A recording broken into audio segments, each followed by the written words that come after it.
Channel. Thanks so much for being here. Today we are going to talk about 2021 goal setting, and we're actually going to share with you our big goal for the year. This is not going to be your typical goal setting strategy because we've done all of it, right? We've tried SMART goals, big, hairy, outrageous goals, audacious goals, stretch goals, plan B goals, just like a lot of the things. And every year I look back and I'm like, man, I only did like maybe 50% of the goals or the resolutions that I said I wanted to do. Now, there's really, I guess, a couple problems with the way I think people typically do their goal setting. So, one, there's a big difference between goals and resolutions. So resolutions is kind of something like adopting a new lifestyle or doing something different that like propels you forward, that's like kind of like a new identity, like quitting smoking or losing weight and keeping the weight off, not just getting to the goal weight and then gaining it all back. The other part of it too, resolutions sometimes can be squishy because they are, I want to get in better shape. Well, fantastic, round is a shape. I want to make more money. Great, here's $1, go away, right? So a goal tends to be more specific. People like to say a goal is a dream with a deadline, right? There's action steps, there's plans, you can get your A-type personality, let's go deliver this, make this happen. You can get that drive in there. And so we want to kind of be sensitive to both sides. We want to resolve some things and maybe not have a laundry list of goals. Right. So this year we've decided that we're going to pick one goal. And the rest of our goals are going to kind of go around the big goal and support it more. So, for example, in the past, a lot of our goals just didn't correlate together. So, for example, I would say run a marathon, and then I would also be like, save an extra $5,000. Well, running a marathon can be expensive, especially for two people. You have the bib fees, you gotta get new shoes, you have to get a training plan, a gym membership. Now, keep in mind, you could do this more cheaply, but for us, it was one of our big goals, and we were not going to half step it. We were going to make it happen.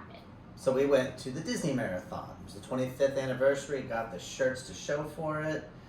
But Disney Marathon, saving money, kind of at cross purposes. Right. So I think that year we wanted to save like an extra like $5,000, but between all of the things that happened with the marathon and even just going to Disney in and of itself for like a week, it was expensive. It just complicates life.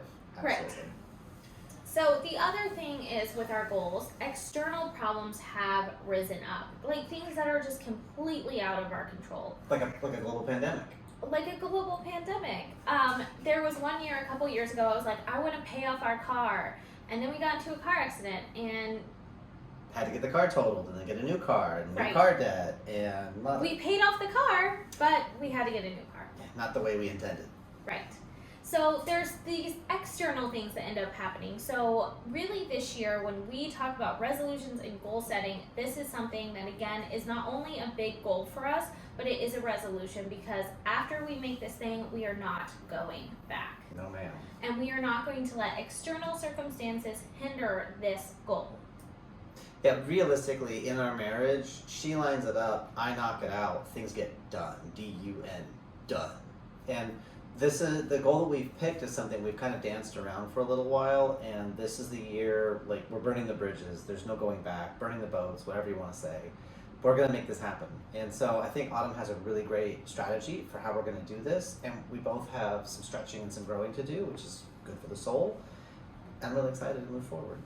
So the first thing that we did is we started brainstorming goals. Things that we wanted to do this year that were not only goals, but also resolutions. So on our list, there was things like simplifying the house. Jeremy has a running goal. What's your running goal? By the end of this year, I want to break an 8-minute mile. I'm currently running sub 9 minutes. Now I'm going to get to sub 8 minutes. And then we picked one goal. So yeah, these are all the notes. And then we picked one goal. From that one goal, then we started figuring out some of the other things that we want to do this year that would really help support this one big goal. Yeah, so we have the goal, and then what other things do we want to do? How do they align? How do they support? Instead of individual things like a laundry list, we have one big thing, and then what are the sub pieces that are going to contribute to that? Mm-hmm. And so we went ahead and picked with my my parent coaching, we picked a financial goal for that that's meaningful for us, and to hit that goal is a stretch for us at the moment, but making that happen does transform a lot of what's going on for us. We decided that our big goal is to make $5K a month monthly with Jeremy's coaching program. And so from what that looks like is we broke it down into 3 small pieces of things that we both want to do this year. So for Jeremy, one of his goals is creating a business promotion and marketing calendar. Now this is something Jeremy hasn't quite stuck well with in the past. Nope. Which is why it is on the goal/resolution. A consistent exposure, consistent message out to the audiences I want to communicate with, and I suck at that. Let's just straight up, honest truth. I suck at consistency, and she's amazing at consistency. Other goal was he wanted to relaunch his podcast with season 2. And we're going to be doing some interviews and some more content strategy, and those two go together because what we're doing with the business, what we're doing with the podcast, they're related. They support each other, create more exposure, more consistent marketing message. Oh, there's a synergy between those 2 goals versus this is check 1, this is check 2, this is check 3.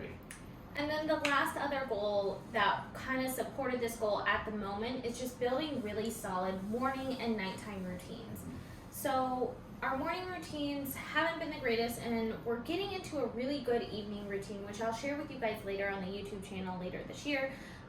But routines to really support the lifestyle to start making the income that we want to. After you're done brainstorming, after you figure out your 3 mini goals and you really start breaking down the things that need to happen in quarters or in phases for your goal, like here are some of our Q1 needs to happen. We can mutually support each other because she's doing the YouTube side and I'm doing the Facebook and the other side and the podcast. So it allows us to come to each other, not come at each other.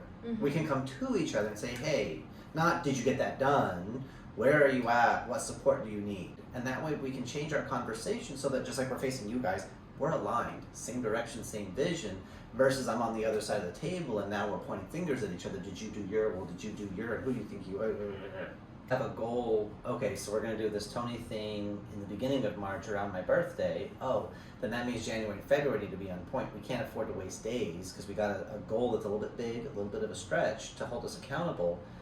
And we didn't even talk about our Q2 goal. Is there anything that you want to hint at for Q2? Well, for Q2, I want to be doing a live event in person for couples to help improve communication, intimacy, clarity, that kind of stuff. Small group, so it's just going to be a couple of couples. It's not going to be a big, huge production. Yeah. I'm excited about that. I think for Q2, I also want to do I want to challenge myself to do a no spend month.